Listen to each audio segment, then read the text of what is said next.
Hello student, मैं दीप मौर्य। और देखो बेटा, हम लोगों ने अपना स्ट्रक्चरल आइसोमर्स पूरा कंप्लीट कर लिया है, जिसमें हम लोगों ने पढ़ा chain isomerism, position isomerism, metamers, tautomers, functional isomers, ring chain isomers सारे कंप्लीट कर लिए। आज हमें बेटा स्टीरियो स्टार्ट करना है, और स्टीरियो में आज जो हमें पढ़ना है वो स्टार्ट करना है ज्योमेट्रिकल आइसोमेरिज्म। ज्योमेट्रिकल आइसोमेरिज्म आज जो हमें स्टार्ट करना है बच्चा, वो स्टार्ट करना है ज्योमेट्रिकल आइसोमेरिज्म। ठीक है, आइए देखिए समझाता हूं।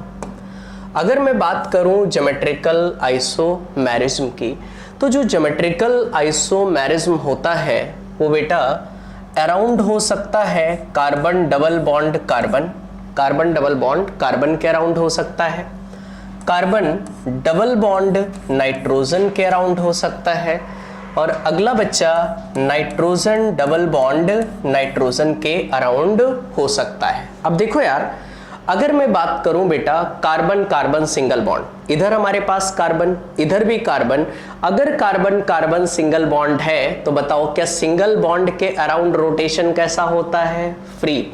सिंगल बॉन्ड के अराउंड रोटेशन कैसा होगा? फ्री। लेकिन बेटा यहीं कार्बन कार्बन डबल बॉन्ड हो जाए, अब इसको रोटेट कराना चाहो, आसानी से रोटेट नहीं करा सकते, तो क्या कार्बन कार्बन डबल बॉन्ड के अराउंड जो रोटेशन होता है वो होता है बेटा रिस्ट्रिक्टेड रोटेशन। कैसा होता है? Restricted rotation. आई बात समझ में? तो देखो भैया, हमारे पास रिस्ट्रिक्टेड रोटेशन, पहला लाइन लिखो बेटा कि जो ज्योमेट्रिकल आइसोमेरिज्म होगा, ज्योमेट्रिकल आइसोमेरिज्म वो किसके अलोंग हो सकता है? कार्बन डबल बॉन्ड कार्बन, फिर कार्बन डबल बॉन्ड नाइट्रोजन, फिर नाइट्रोजन डबल बॉन्ड नाइट्रोजन। आगे लिख लो बेटा, एक लाइन लिख लो, लिख लीजिए restricted rotation, restricted rotation around, restricted rotation around carbon carbon double bond, कमा कार्बन नाइट्रोजन डबल बॉन्ड, कमा नाइट्रोजन नाइट्रोजन डबल बॉन्ड। अब देखो बच्चा, मैं आपको समझाता हूं। मेनली जो हमें सबसे पहले पढ़ना है वो बेटा कार्बन डबल बॉन्ड कार्बन के अलोंग पढ़ना है। आइए देखिए मैं समझाता हूं। एक बेटा मैं स्ट्रक्चर ले रहा हूं 2 ब्यूटीन, ठीक है, एक स्ट्रक्चर लेना है मुझे 2 ब्यूटीन। आओ देखो समझाता हूं बेटा, इसका स्ट्रक्चर बनाओ मेथ एथ प्रोप और ब्यूट 1 2। क्या 2 पे डबल बॉन्ड लगा दिया? ठीक है। अब बताओ यार, ये कार्बन क्या एक बॉन्ड बना चुका है? कितने बना सकता है बेटा? 4 बना सकता है। तो बचे कितने? 3। यहां पर 3 हाइड्रोजन लगा दिए। अब देखो यार, यहां पर ये कार्बन क्या 1 2 और 1 3 बॉन्ड बना चुका है। कितने बना सकता है बेटा? 4। तो बचे 1, तो यहां 1 हाइड्रोजन लगा दिया। ऐसे यहां देखो, ये कार्बन क्या 1 2 और 1 3 बॉन्ड बना चुका है। कितने बना सकता है? 4। तो यहां पर बचे 1, तो 1 हाइड्रोजन लगा दो। ऐसे यहां देखो, ये कार्बन 1 बॉन्ड बना चुका है। कितने बना सकता है? 4। तो बचे कितने? 3। तो यहां लगा दो 3 हाइड्रोजन। अब देखो, इसको थोड़ा अच्छे से लिखते हैं बेटा, और यहां मैंने लिखा कार्बन डबल बॉन्ड कार्बन। ध्यान से समझिएगा, कार्बन डबल बॉन्ड कार्बन। अब इस कार्बन से क्या क्या जुड़ा है? एक जुड़ा है H और एक जुड़ा है CH3, ये जोड़ दिया। अब बेटा इसके साथ क्या जुड़ा है? इस कार्बन से एक H और एक क्या जुड़ा है? CH3। ऐसे देखो बच्चा, यहां पर कार्बन डबल बॉन्ड कार्बन, इस कार्बन से यही CH3 और H को ऐसे रखो, CH3 और H, और इसको बच्चा उल्टा कर दो, CH3 को कर दो नीचे और H को कर दो ऊपर। सब लोग ध्यान देना। अब यार यहां पर देखो बेटा कि कोई भी कंपाउंड ज्योमेट्रिकल आइसोमेरिज्म कब शो कर सकता है।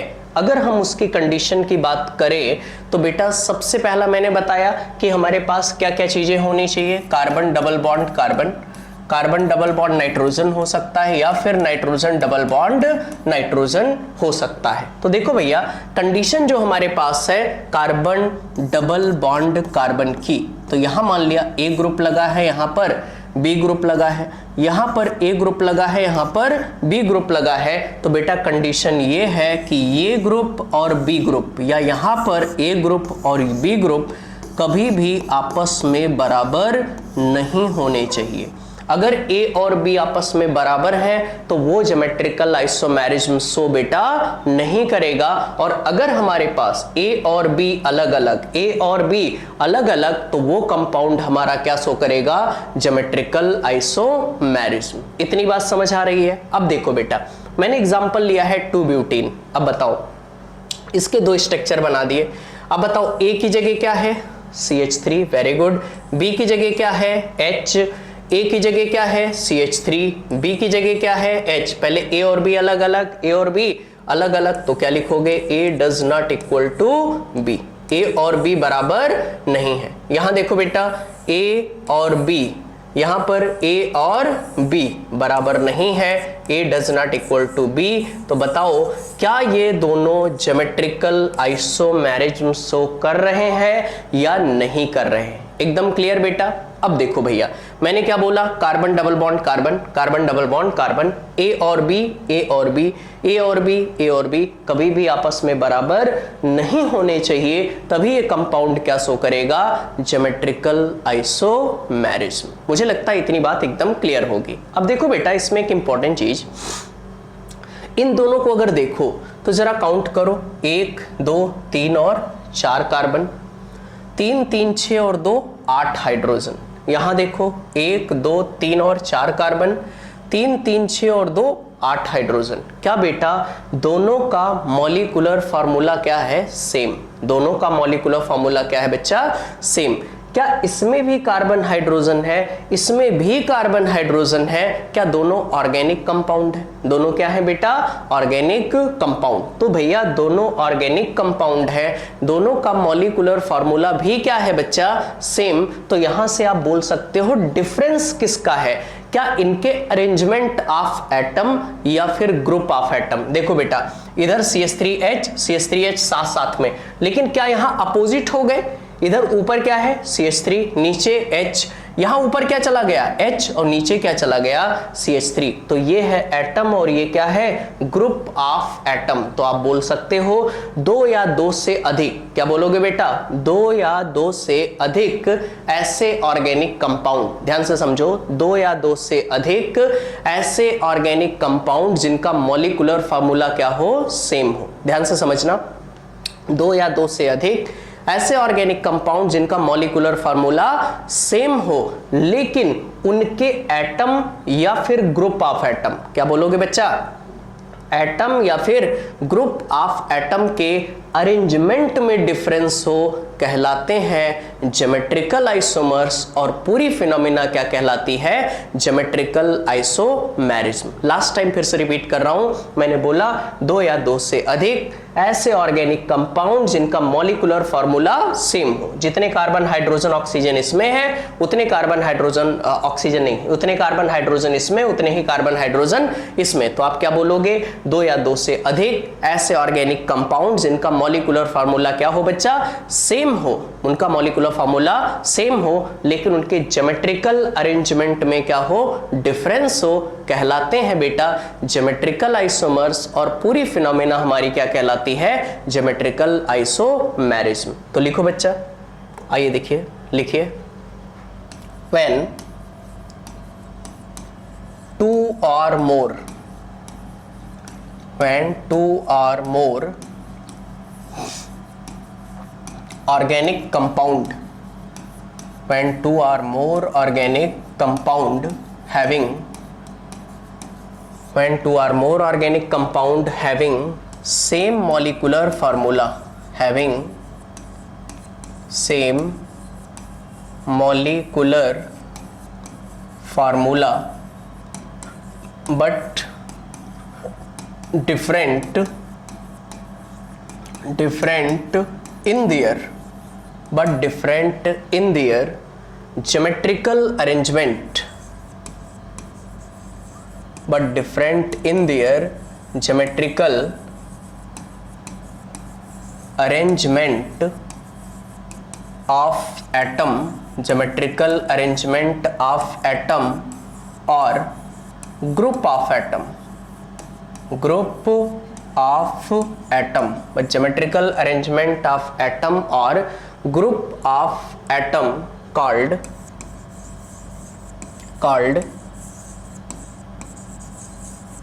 geometrical isomers, and this phenomena is called geometrical isomerism,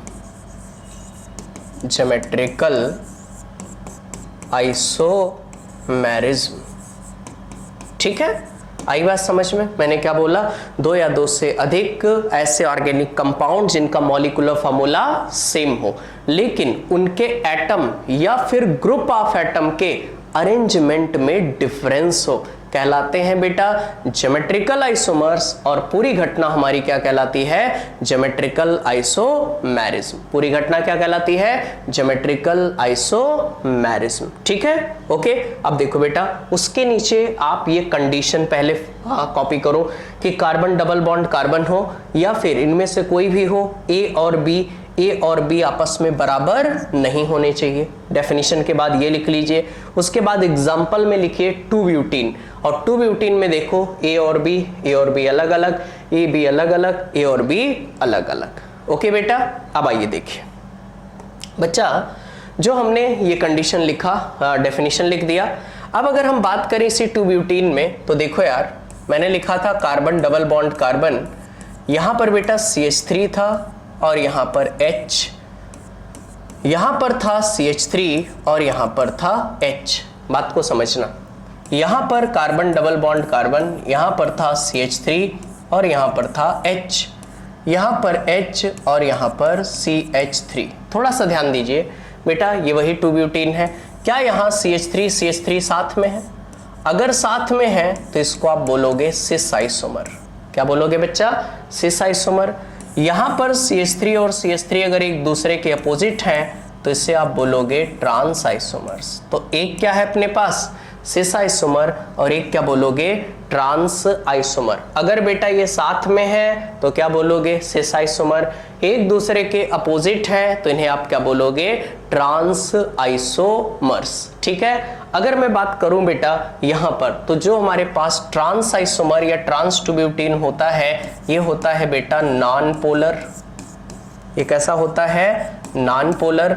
और ये होता है बेटा पोलर। वैसे इसको मैं केमिकल बॉन्डिंग में एक्सप्लेन करता हूं, लेकिन बताओ क्या यहाँ CH3 इलेक्ट्रॉन रिपेलिंग अट्रैक्टिंग तो है नहीं, इधर अगर इस वेक्टर के बेसिस पर देखा जाए, इधर एक दूसरे को पूरी तरीके से कैंसिल आउट नहीं कर पाएंगे, लेकिन इधर देखो ये एरो और ये एरो एक दूसरे को पूरी तरीके से कैंसिल आउट कर दे। बेटा ज्यादा डिटेल में भी कुछ नहीं बता रहा हूं, अभी आप सिर्फ इतना याद रख लो कि ये क्या है, पोलर, और ये क्या है, नॉन पोलर। क्योंकि इसका डाइपोल मोमेंट 0 नहीं होगा, यहाँ एक दूसरे को कैंसिल आउट कर जाएंगे तो इसका डाइपोल मोमेंट 0 होगा। इसीलिए कैसा होता है, नॉन पोलर। ट्रांसफॉर्म और सिस फॉर्म कैसा होता है बच्चा, पोलर होता है। ठीक है, आइए देखिए। तो पहले बेटा सिस ट्रांस पे नहीं, मेनली हम आपको कुछ क्वेश्चन दे रहे हैं, आपको उसमें करना है कि कौन सा कंपाउंड GI शो करेगा और कौन सा कंपाउंड ज्योमेट्रिकल आइसोमेरिज्म शो नहीं करेगा। मुझे पूरी उम्मीद है हमारे सारे बच्चे बच्चियां बिल्कुल सही करेंगे। तो बेटा क्वेश्चन आप मेरे साथ साथ लिखोगे, ठीक है। चलिए क्वेश्चन नंबर 1, कुछ भी गलत नहीं करना है, ध्यान से, ठीक। HCl। अगला क्वेश्चन है बच्चा HCCl, H और Br। ठीक है, क्वेश्चन आप मेरे साथ साथ लिखते जाओ। आपको सिर्फ इतना बताना है कि कौन GI शो करेगा और कौन GI शो नहीं करेगा।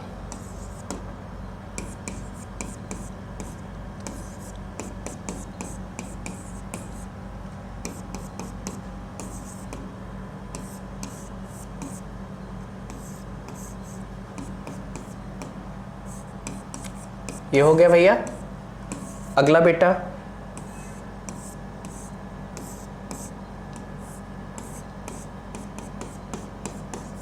चलिए हमारे पास पहले ये कुछ 6 क्वेश्चन है। अब देखो बेटा, इसमें आपको बताना है कि कौन ज्योमेट्रिकल आइसोमेरिज्म शो करेगा और कौन नहीं करेगा। तो देखो यार, बड़ा आसान होता है। क्या H और Cl अलग अलग है बेटा? H और Cl क्या है? अलग अलग। यहां देखो, अगर हम इन दोनों की बात करें, ऐसे क्वेश्चन हो, इनको दो हाफ में, दो इक्वल हाफ में डिवाइड कर लो। अगर दो इक्वल हाफ में डिवाइड किया, देखो ऊपर वाला अलग है और नीचे वाला अलग है। बताओ, ऊपर ऑक्सीजन नीचे कार्बन, क्या अलग अलग? तो बेटा ये ज्योमेट्रिकल आइसोमेरिज्म शो करेगा, ज्योमेट्रिकल आइसोमेरिज्म शो करेगा। यहां देखो बच्चा, क्या H और Br अलग अलग, H और Cl अलग अलग, तो ये भी ज्योमेट्रिकल आइसोमेरिज्म शो करेगा। यहां देखो, दो इक्वल हाफ में इसको डिवाइड करो, दो इक्वल हाफ में डिवाइड करो, ऊपर और नीचे अलग अलग, ऊपर और नीचे अलग अलग, तो बेटा ज्योमेट्रिकल आइसोमेरिज्म शो करेगा। यहां देखो भैया, क्या ब्रोमीन आयोडीन अलग अलग, हाइड्रोजन क्लोरीन अलग अलग, तो ये भी ज्योमेट्रिकल आइसोमेरिज्म शो करेगा। बच्चा यहां देखो, हाइड्रोजन क्लोरीन अलग अलग, इन दोनों को दो इक्वल हाफ में डिवाइड करो, क्या ज्योमेट्रिकल आइसोमेरिज्म शो करेगा। यहां बताओ बेटा, हाइड्रोजन और ब्रोमीन अलग अलग, इसको दो इक्वल हाफ में डिवाइड करो। हाँ, वेरी गुड। क्या ऊपर और नीचे सेम आ गए? देखो बेटा, ऊपर भी ऑक्सीजन, नीचे भी ऑक्सीजन बच्चा, तो ये ज्योमेट्रिकल आइसोमेरिज्म शो नहीं करेगा। तो आप देख सकते हो बेटा, हमारे पास जो मैंने सबसे पहले कंडीशन बताई कि कार्बन डबल बॉन्ड कार्बन हो और A और B बेटा सेम नहीं आने चाहिए, तो वही कंपाउंड हमारे क्या शो करते हैं? Geometrical isomerism. इतना कर लिया। चलिए मैं कुछ और क्वेश्चन दे रहा हूं, इसको भी एक बार आप ट्राई कर लो बच्चा। ये पहले कॉपी कर लीजिए। कर लिया? चलिए आगे मैं कुछ और क्वेश्चन दे रहा हूं, आप इनको भी एक बार ट्राई करिए कि क्या ये GI शो करेंगे या नहीं करेंगे। चलिए कुछ और क्वेश्चन, इस बार भैया किसी का भी गलत नहीं होना चाहिए, ठीक है। पहला क्वेश्चन। अगला है बच्चा हमारे पास,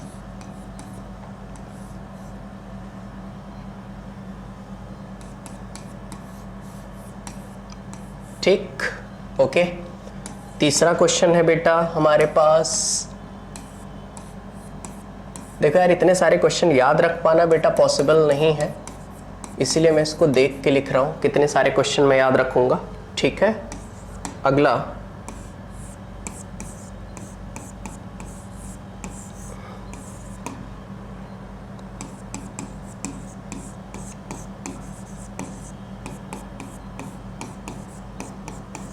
अगला क्वेश्चन बेटा,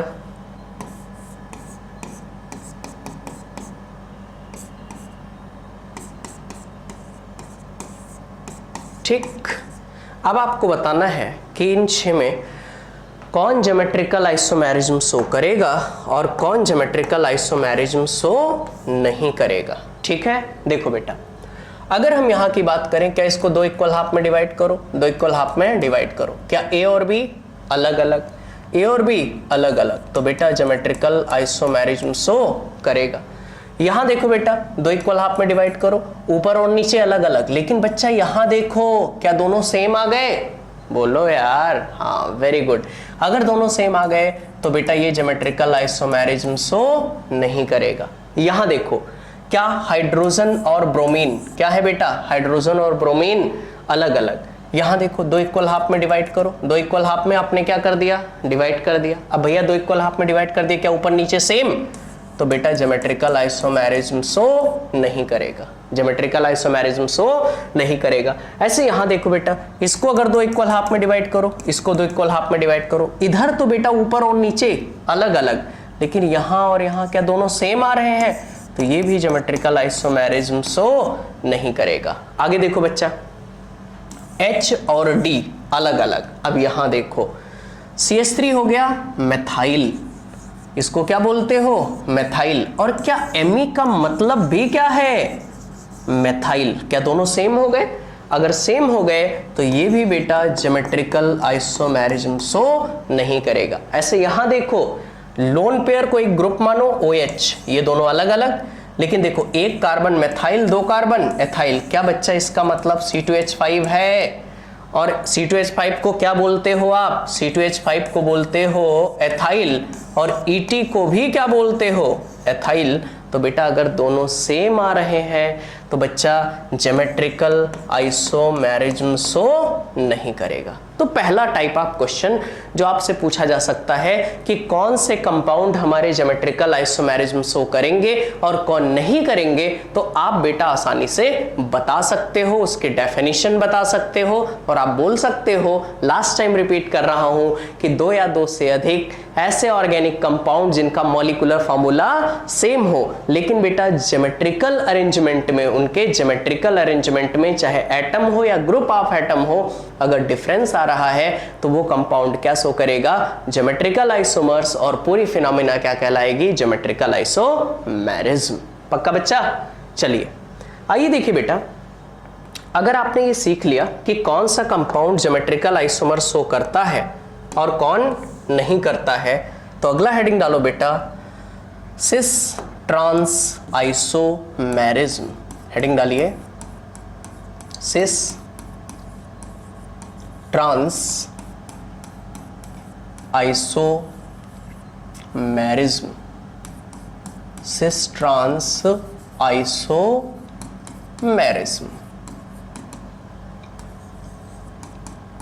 सिस ट्रांस आइसोमेरिज्म। आओ देखो यार, समझाता हूं। अगर मैं बच्चा सिस ट्रांस आइसोमेरिज्म की बात करूं, तो अभी मैंने एक एग्जांपल लिया था 2-ब्यूटेन का, और आपको सिखाया था कार्बन डबल बॉन्ड कार्बन, यहां पर था CH3 और यहां H, फिर यहां था बेटा CH3, अपना नोट्स खोलिए, आपने लिखा होगा H, अभी अभी पढ़ाया है, फिर बेटा CH3 और H, और एक को उल्टा कर दिया, यहां कर दिया H, और यहां हो गया CH3। ठीक है, अब बताओ क्या A और B अलग अलग, A और B अलग अलग, तो GI तो शो करेगा ही, पहले ही बता चुका हूं।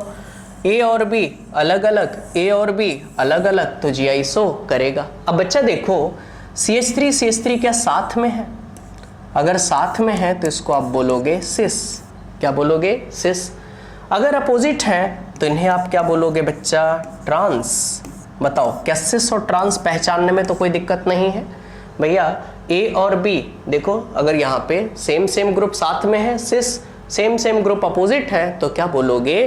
ट्रांस। अब बच्चा दिक्कत तब आती है, जैसे मैंने एक क्वेश्चन दिया कार्बन डबल बॉन्ड कार्बन, यहां दे दिया Cl, यहां दे दिया Br, और यहां दे दिया OH, और यहां दे दिया H। अब क्या होगा? अब तो कोई ऐसा 2 ग्रुप है ही नहीं जो सेम हो। बोलो भैया, क्या नॉर्मल तरीके से बेटा देख के इसको सिस और ट्रांस आप बता पाओगे? नहीं बता पाओगे। देखो इधर क्या है? Cl और Br, इधर क्या है? OH और H। हम लोग क्या सीखते हैं बच्चा कि A और B क्या हो? सेम। A और B अपोजिट, यहाँ पे साथ में, यहाँ अपोजिट। अब भैया यहाँ A और B कहीं ऐसा सेम है ही नहीं, तो बेटा ऐसे कंपाउंड में हम कैसे सिस और ट्रांस पता करते हैं? तो उसके लिए बच्चा हम लोग यूज करते हैं CIP रूल, यूज करते हैं CIP रूल। बात को समझना बच्चा, CIP रूल। ठीक है, पूरा नाम है इसका कॉन इनगोल्ड प्रीलॉग। ठीक है, पूरा नाम है कॉन इनगोल्ड प्रीलॉग। ठीक है क्या बच्चा? CIP रूल, कॉन इनगोल्ड प्रीलॉग, आपको दिखाई दे रहा है इस कलर में। ठीक है, यहाँ पे कॉन इनगोल्ड प्रीलॉग। अब देखो बच्चा, CIP रूल में जो मुझे फर्स्ट पढ़ना होता है बच्चा, वो पढ़ना होता है कुछ EZ सिस्टम। क्या पढ़ना है? EZ system. मैं आपको समझाता हूं कि EZ सिस्टम क्या है। बेटा E का मतलब है एंटीजन, ठीक है। Z का मतलब है जुजामिन, ठीक है। E का मतलब है एंटीजन, एंटीजन का मतलब होता है अपोजिट, और जुजामीन का मतलब है टुगेदर, ठीक है। ई का मतलब है एंटाजिन, एंटाजिन का मतलब है अपोजिट, जेड का मतलब है जुजामीन और जुजामीन का मतलब है टुगेदर। अब बेटा देख के बताओ यहां अपोजिट कौन है, क्या ट्रांस, अपोजिट कौन है ट्रांस, और टुगेदर साथ में कौन है सिस। तो मुझे बताओ जो टुगेदर है साथ उन्हें क्या बोलोगे सिस, जो अपोजिट है उन्हें क्या बोलोगे ट्रांस, या ऐसे बोलो बच्चा जो ट्रांस है उसे आप क्या बोलोगे ई, और जो सिस है उसे क्या बोलोगे जेड। तो ये जो हमारे पास कंपाउंड आया था इससे पहले, इस कंपाउंड में सिस और ट्रांस हम कौन से मेथड से निकालेंगे, तो वो होगा बच्चा ई जेड सिस्टम से। कैसे निकालोगे, ई जेड सिस्टम। बात को समझना यार, अगर हम ई जेड सिस्टम की बात करें तो बेटा यहां पर हमें करनी होगी नंबरिंग। अब यार नंबरिंग कैसे स्टार्ट करेंगे बच्चा, क्या 1 से लेके 30 तक एटॉमिक नंबर तो पता ही होगा, जैसे हाइड्रोजन, हाँ वेरी गुड 1, ठीक है। बताओ नाइट्रोजन, हाँ बेटा बताओ हाइड्रोजन 1, हीलियम 2, कोई दिक्कत तो नहीं यार, मैं क्या लिख रहा हूं, ये सब तो सबको पता होगा। अच्छा बताओ ऑक्सीजन का एटॉमिक नंबर 8 आएगा, ओके। नाइट्रोजन का कितना आएगा 7 आएगा, कार्बन का कितना आएगा 6 आएगा, कोई दिक्कत तो नहीं बेटा। ये क्या है इनके एटॉमिक नंबर, कुछ तो याद कर लो यार। आगे बताओ जैसे फ्लोरीन का कितना आ जाएगा 9, क्लोरीन का कितना आ जाएगा 17, ब्रोमीन का कितना आ जाएगा 35, ठीक है। और बेटा आयोडीन का कितना आ जाएगा 53, कितना आ जाएगा 53। ये क्या है बच्चा इनके एटॉमिक नंबर, कोई दिक्कत तो नहीं है। अब देखो यार अगर आपको एटॉमिक नंबर पता है बेटा तो ध्यान से सुनिए, ई जेड के क्वेश्चन बड़े आसानी से आप कर सकते हो। सॉरी, देखो बेटा ई जेड सिस्टम की बात करें तो अगर आपको एटॉमिक नंबर पता है, ठीक है। अब भैया अगर एटॉमिक नंबर मान लिया किसी का ज्यादा है और किसी का कम है, तो जिसका एटॉमिक नंबर ज्यादा उसे आपको देना है 1 नंबर, जिसका एटॉमिक नंबर ज्यादा, ध्यान से सुनो, जिसका एटॉमिक नंबर ज्यादा उसे देना है 1 नंबर, जिसका एटॉमिक नंबर कम उसे देना है बेटा 2 नंबर। अब मुझे बताओ क्लोरीन और ब्रोमीन में किसका एटॉमिक नंबर ज्यादा, क्या ब्रोमीन 35 होता है और क्लोरीन 17 होता है, तो 35 को 1 नंबर, 17 को 2 नंबर, क्योंकि जिसका एटॉमिक नंबर ज्यादा उसे 1 नंबर, जिसका एटॉमिक नंबर कम उसे 2 नंबर। यहां बताओ कार्बन, इससे जुड़ा पहला एटम क्या है ऑक्सीजन, पहला एटम क्या है हाइड्रोजन, हाइड्रोजन का एटॉमिक नंबर 1, ऑक्सीजन का एटॉमिक नंबर 8, तो 8 वाले को 1 नंबर और बेटा इसको 2 नंबर। बताओ क्या अपोजिट है या साथ साथ, वेरी गुड अपोजिट।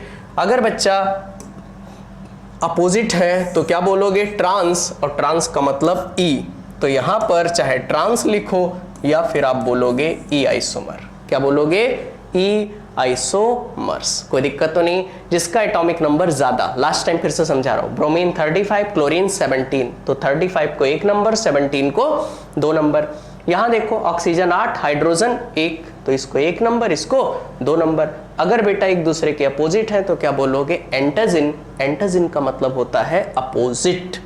आइए कुछ और क्वेश्चन करवाता हूं और आपको सब में ई और जेड बताने हैं, एक बार ट्राई करो।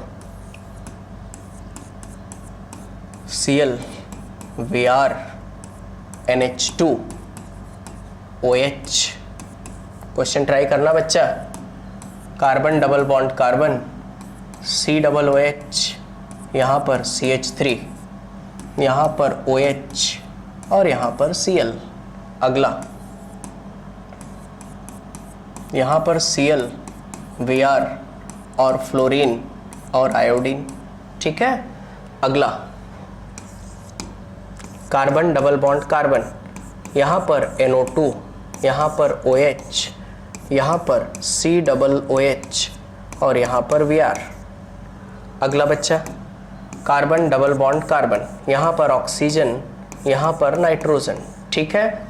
यहाँ पर ऑक्सीजन और यहाँ पर सिर्फ कार्बन, ठीक है। चलिए अगला देखो, अगला question carbon double bond carbon, यहाँ क्लोरीन 35, यहाँ क्लोरीन 37, यहाँ आ गया OH और यहाँ आ गया NH2। क्लियर?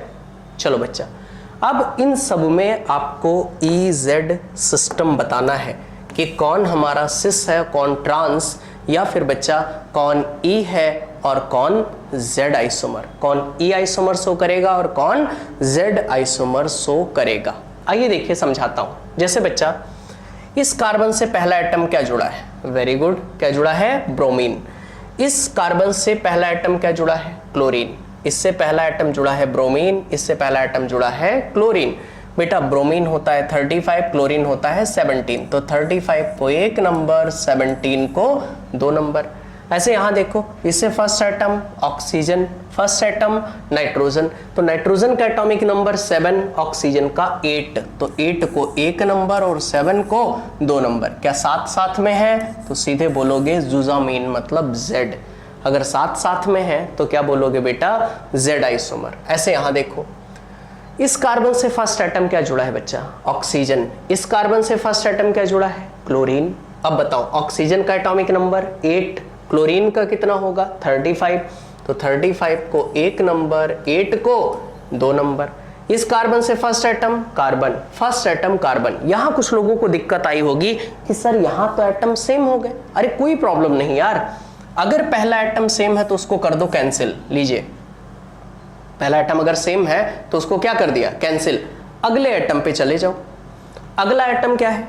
ऑक्सीजन। अगला एटम क्या है? हाइड्रोजन। अब बेटा अगला एटम ऑक्सीजन है, अगला एटम हाइड्रोजन है, तो ऑक्सीजन 8, हाइड्रोजन 1, तो इसको 1 नंबर, इसको 2 नंबर। बच्चा क्या एक दूसरे के अपोजिट आ रहे हैं? तो क्या बोलोगे? एंटाजिन, मतलब ट्रांस। कोई डाउट है? ओके, आइए देखिए। पक्का एकदम समझ आ रहा है ना भैया? ठीक, चलो यहां बताओ।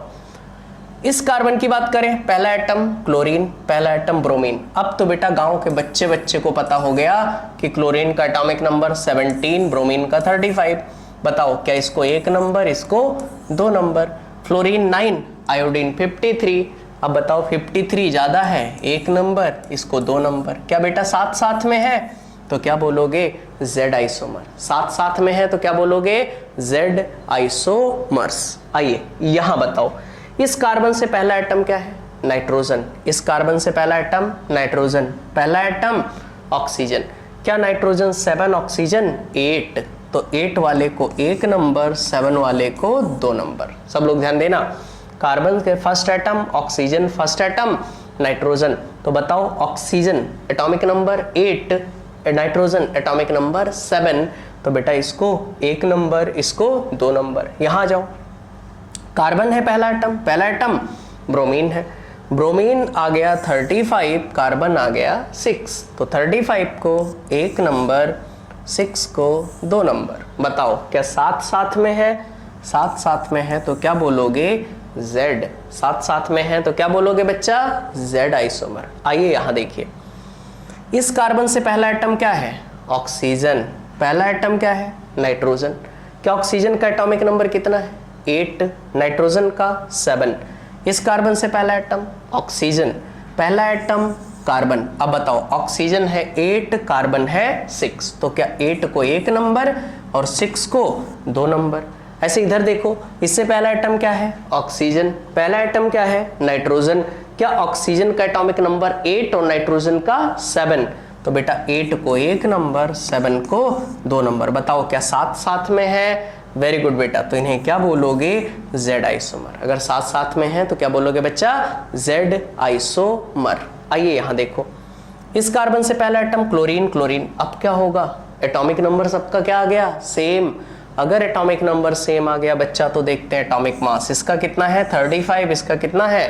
37, तो 37 को 1 नंबर, 35 को 2 नंबर। यहाँ नाइट्रोजन 7, ऑक्सीजन 8, तो इसको 1 नंबर, इसको 2 नंबर। ध्यान से सुनना, अगर एटॉमिक नंबर कभी सेम आ जाए तो एटॉमिक मास देख लेते हैं। जिसका एटॉमिक मास ज्यादा उसे 1 नंबर, जिसका एटॉमिक मास कम उसे 2 नंबर। यहाँ देखो क्या 35 है और 37, तो 37 वाले को 1 नंबर, 35 वाले को 2 नंबर। यहाँ नाइट्रोजन 7, ऑक्सीजन 8, 8 वाले को 1 नंबर, 7 वाले को 2 नंबर। क्या अपोजिट है? एंटाजिन। अपोजिट है तो क्या बोलोगे? एंटाजिन। कोई दिक्कत तो नहीं है? आइए देखिए, मुझे लगता नहीं बच्चा कि ई और जेड वाले क्वेश्चन में कोई प्रॉब्लम होगी। ठीक है, 6 क्वेश्चन करा दिया, कुछ और करा दूं क्या? E Z okay cis trans isomer. चलिए कुछ क्वेश्चन और करवा देता हूं बच्चा लोग आप लोगों को, और इस बार मैं करवाऊंगा नहीं, आप लोग खुद करोगे। चलिए, कार्बन डबल बॉन्ड कार्बन, यहाँ है सल्फर, यहाँ है ऑक्सीजन। गलत नहीं होना चाहिए यार, गलत हो गया बेटा तो फिर समझ लो, बताऊंगा मैं। हाँ भाई दोबारा बताऊंगा।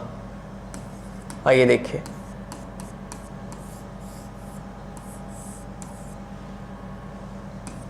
OH COOH,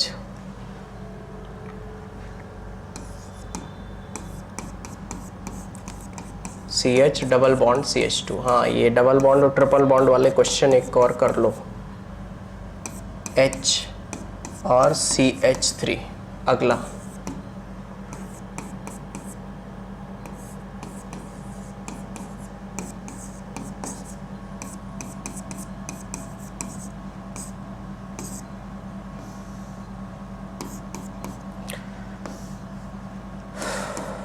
आइए, इतने क्वेश्चन और हैं बच्चा। ठीक है, आपको इसमें भी क्या बताना है? ई और जेड आइसोमर्स। आओ देखो समझाता हूं। इस कार्बन से पहला एटम क्या है? सल्फर। इस कार्बन से पहला एटम क्या है? कार्बन। बेटा ये ध्यान रखना कि जितने मुड़े हुए फॉर्म आपको दिखाई देते हैं सबका मतलब क्या होता है? कार्बन होता है। तो यहां पर हमारे पास कार्बन से फर्स्ट एटम क्या है? सल्फर। फर्स्ट एटम क्या है? कार्बन। तो सल्फर बेटा होता है 16, कार्बन होता है 6, तो इसको दिया 1 नंबर, इसको दिया 2 नंबर। कर सकते हो? वही तो यार, सेम चीज रिपीट हो रही है कि जिसका एटॉमिक नंबर ज्यादा उसे 1 नंबर, जिसका एटॉमिक नंबर कम उसे 2 नंबर। यहां देखो बेटा, इस कार्बन से पहला एटम फ्लोरीन, पहला एटम हाइड्रोजन। फ्लोरीन होता है 9, हाइड्रोजन होता है 1, इसको 1 नंबर, इसको 2 नंबर। क्या अपोजिट है? तो बोलोगे ई आइसोमर। अगर अपोजिट है तो आप क्या बोलोगे बच्चा? ई आइसोमर्स। ऐसे यहां देख लो, इस कार्बन से पहला एटम कार्बन, पहला एटम कार्बन। क्या बच्चा पहला सेम आ गया? अगर पहला सेम आ गया तो दूसरे एटम पे जाओ। दूसरा क्या है? ऑक्सीजन। और दूसरा क्या है बच्चा? कार्बन। तो नीचे वाले को 1 नंबर, इसको 2 नंबर। इधर देखो, इस कार्बन से first atom carbon, first atom oxygen, carbon का एटॉमिक नंबर 6, ऑक्सीजन का एटॉमिक नंबर 8। तो जिसका एटॉमिक नंबर ज्यादा उसे 1 नंबर, जिसका एटॉमिक नंबर कम उसे 2 नंबर। बताओ क्या अपोजिट आ रहे हैं? तो इसे क्या बोलोगे? ई आइसोमर। अगर बेटा सेम आ रहे होते तो बोलते जेड आइसोमर। ऐसे यहां देखो, इस कार्बन से पहला एटम कार्बन, पहला एटम हाइड्रोजन। तो कार्बन का एटॉमिक नंबर 6, हाइड्रोजन का एटॉमिक नंबर 1। तो जिसका एटॉमिक नंबर ज्यादा उसे 1 नंबर, जिसका एटॉमिक नंबर कम उसे 2 नंबर। अगर बच्चा हम इसकी बात करें तो एक कन्वर्जन होता है। कार्बन सिंगल बॉन्ड कार्बन लिखा है तो इसका मतलब एक कार्बन से एक कार्बन जुड़ा है। कहीं लिखा है कार्बन डबल बॉन्ड कार्बन तो इसका मतलब एक कार्बन से 2 कार्बन जुड़ा है। कहीं लिखा है कार्बन ट्रिपल बॉन्ड कार्बन तो इसका मतलब है एक कार्बन से 3 कार्बन जुड़े हैं। अब मुझे बताओ, एक कार्बन से कितने कार्बन जुड़े हैं? 2। एक कार्बन से कितने कार्बन जुड़े हैं? 3। अब देखो बेटा, अगर यहाँ 2 कार्बन जुड़े हैं, यहाँ कितने जुड़े हैं? 3। तो बताओ 6, 6 12 और 6 3 18। टोटल यहाँ पर हमारे पास कितने कार्बन हो जाएंगे? 6, 6 और 6 के 18। और यहाँ कितने होंगे? 12। लास्ट टाइम फिर से समझा रहा हूँ, ध्यान से समझना। ट्रिपल बॉन्ड का मतलब है कितने लगातार जुड़े हैं? 3।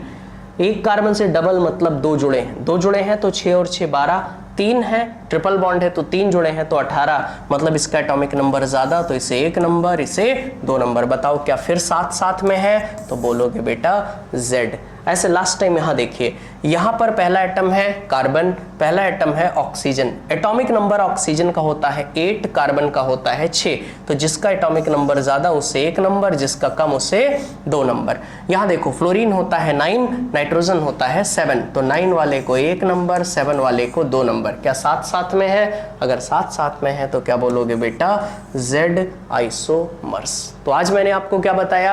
आज मैंने आपको बताया ज्योमेट्रिकल आइसोमेरिज्म कौन से कंपाउंड शो करते करते हैं, ठीक है। उसके बाद बेटा मैंने आपको बताया सिस ट्रांस आइसोमर्स। अगर नॉर्मल तरीके से आप देखकर सिस ट्रांस आइसोमर्स नहीं पता कर सकते हो तो क्या लगाओगे, CIP रूल, जिसको आप बोलते हो कॉन इन गोल्ड प्रीलॉग प्रोसेस, ठीक है, जिसके बेसिस पर हमने E और Z, E का मतलब एंटाजिन, Z का मतलब जुजामिन, जुजामिन क्या होंगे बेटा टुगेदर, साथ साथ में, एंटाजिन मतलब होंगे अपोजिट। ओके, हमने सारी चीजें क्लियर करा दी, ठीक है। फिर मिलते हैं अगली क्लास में। Thank you so much.